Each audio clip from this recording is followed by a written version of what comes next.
आय से 3 गुनी हो जाएगी। यहाँ तक प्रथम शर्तानुसार यहाँ पे एक शर्त रखी गई है कि अगर 5 वर्ष बाद जैकब की आय उसके पुत्र की आय की 3 गुनी हो जाएगी। तो देखिए इसमें दो नाम लिया है, एक जैकब का और उसके पुत्र का। तो जब इस तरीके से तुलनात्मक प्रश्न होता है, यानी कि जैकब की तुलना उसके पुत्र से हो रहा है, तो पहला लाइन जब हम लोग प्रश्न में लिखेंगे तो हल करते समय हम लोग लिखेंगे, पहले इसको लिखेंगे कैसे, पहले यहाँ तक हम लोग कैसे लिखेंगे। तो दो नाम यहाँ पे लिखा है, तो पहले हम लोग यहाँ पे लिखेंगे माना जैकब,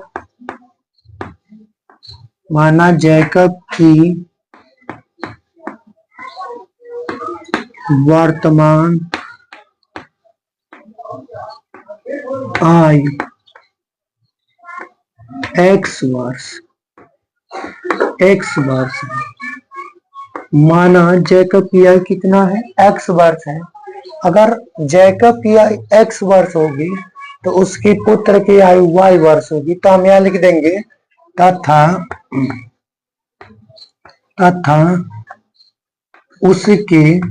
उसके मतलब जैकब के, उसके पुत्र की वर्तमान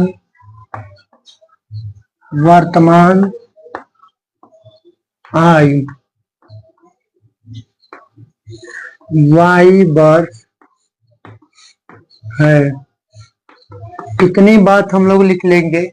जब भी तुलनात्मक प्रश्न पूछेगा दो नाम दिया रहेगा, जैसे कि इसमें एक जैकब का नाम दिया है और उसके पुत्र का नाम दिया है। तो हम लोग जब स्टेटमेंट बनाएंगे, जब इसको लिखेंगे तो पहला लाइन लिखेंगे कि माना जैकब की वर्तमान आयु x वर्ष है तथा उसके पुत्र की वर्तमान आयु y वर्ष है। अब लिखेंगे, तब हम लोग मान लेंगे प्रश्नानुसार, तब लिखेंगे प्रश्नानुसार। अब प्रश्नानुसार हम लोग समझेंगे क्या कह रहे हैं। तुलनात्मक प्रश्न है, ध्यान से सुनिएगा। यहाँ पे लिखा है जैकब की आयु उसके पुत्र की आयु से 3 गुनी हो जाएगी। तब 5 वर्ष बाद बोला है, तो जैकब की आयु यदि 5 वर्ष, मान लीजिए 5 वर्ष बाद बोला है तो 5 हम लोग इसमें जोड़ लेंगे।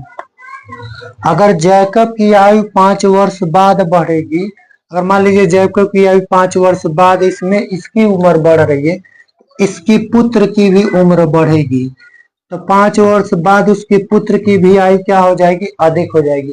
तब 5 वर्ष बाद बोला है, तो 5 वर्ष बाद जैकब की आयु में भी हम लोग जोड़ लेंगे और उसके पुत्र की आयु में भी हम लोग क्या करेंगे, जोड़ लेंगे। अब इसमें और बातें बोली गई है कि 5 वर्ष बाद जैकब की आयु उसके पुत्र की, तो 5 वर्ष बाद इसमें भी और 5 वर्ष इसमें, लेकिन आगे बोला है कि पुत्र की आयु से 3 गुनी हो जाएगी।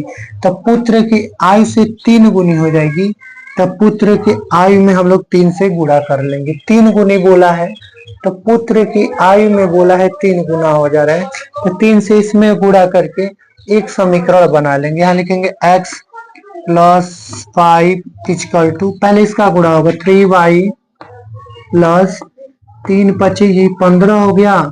और समीकरण बनाने के लिए हम x वाले को y वाला और x वाला टर्म हम लोग एक पक्ष में ला लेते हैं और ये हमारा जो अचर है उसको उधर लेके चले जाते हैं। तो यहाँ 3y है, तो x - 3y यहाँ आ जाएगा बराबर, ये 5 उधर चला जाएगा तो 15 - 5। अब यहाँ पे x - 3y लिखेंगे तो 15 में से 5 चला जाएगा, तो यहाँ पे 15 में से 5 चला जाएगा तो 10 बचेगा। ये समीकरण नंबर 1 हो जाएगा। इसमें केवल प्रथम शर्तानुसार हम लोग एक समीकरण बनाएंगे। अब उसके आगे हम लोगों से कहा है 5 वर्ष पूर्व जैकब की आयु उसके पुत्र की आयु की 7 गुनी हो जाएगी।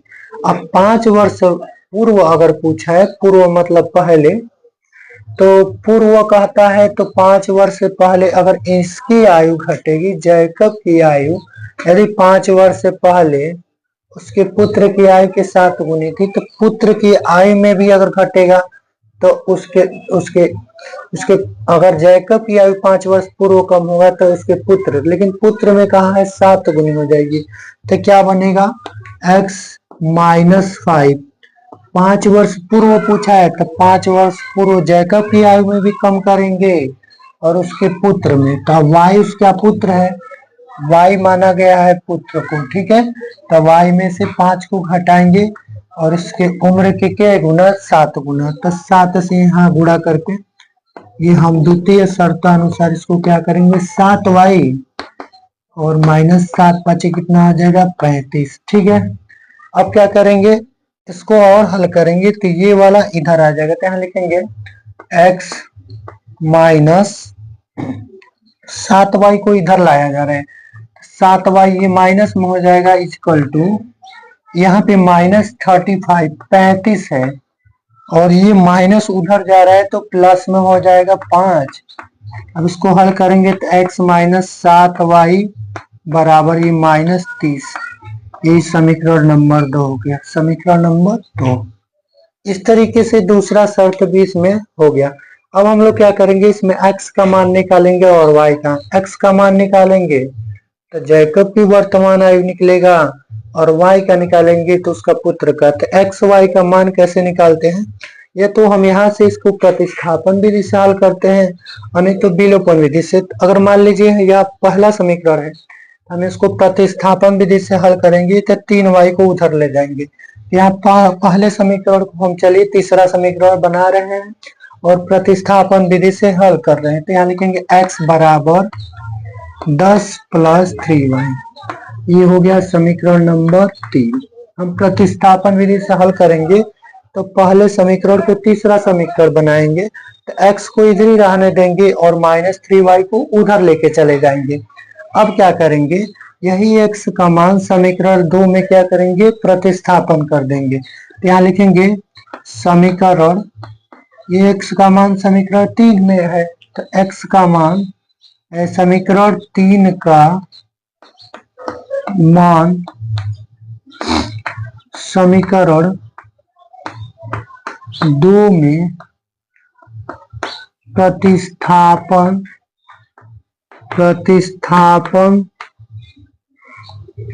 करने